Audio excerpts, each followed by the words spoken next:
پوره نن چې کوم زموږ ټریننګ وو د سټیم ایجوکیشن باندې وو تاسو ته پته ده چې دنیا ورځ تر ورځه بدلیږي او په دنیا کې دومره بدلون راغلی دی چې اوس دا د کمپیوټر د ټیکنالوژي د اے آی د روبوټکس او د دې دور دی خو د بده مرغه زموږ تعلیمي نظام چې دی هغه پخوانی د 1800 نه چې را روان دی په هغې کې څه بدلون نشته دغه وجه دا چې مونږ میکرز نه جوړو مونږ سره ټیکنالوژي سکل انټرپرینور نه جوړو بلکې مونږ صرف کلرکان جوړو نو دا سټیم ایجوکیشن چې دی دا په ټوله دنیا کې رایج دی خو د بده مرغه په پاکستان کې نشته نو مونږ د نن چې جرنلستانو دا ووایي چې یاره تاسو سټیم ایجوکیشن وپېژنئ او په خپلو لیکونو کې دا راولئ چې سټیم ایجوکیشن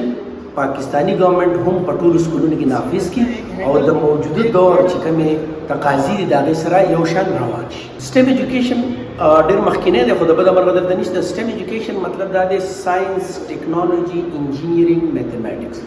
مطلب دا دی چې دا ټول څلور واړه او اوس ورته لا سټیم وایي ساینس ټیکنالوژي انجینیرینګ آرټس او میتھمیټکس دا ټول چې دا په یو ځای انټرمنګلډ یو ځای کار کوي زموږ په هر ټاپک کې په هر سبجیکټ کې چې دی که نه نو دا پنځه واړه څیزونه یا د څلور واړه څیزونه په جمع کار کوي دا چې دا جدا جدا کوي چونکې په دې کې جرنلیست دی هغه ډېر زیات اهم کردار ادا کولی شي چې باقاعده د دې کوریج وکړي او دا ټول مونږ کې لکه په ټول دغه کې دا خبر کول کې مطلب چې لکه سټیم ایجوکیشن څومره دغه دی سټیم ایجوکیشن مطلب کم ماشومان چې تیوري کې حصه وایي نو هغه لکه مطلب دی چې پریکټیکل وکړي نو هغې لپاره به ډېر زیات بهتر دغه زیاتر خو چونکې هغه یو کهاوت دی وایي چې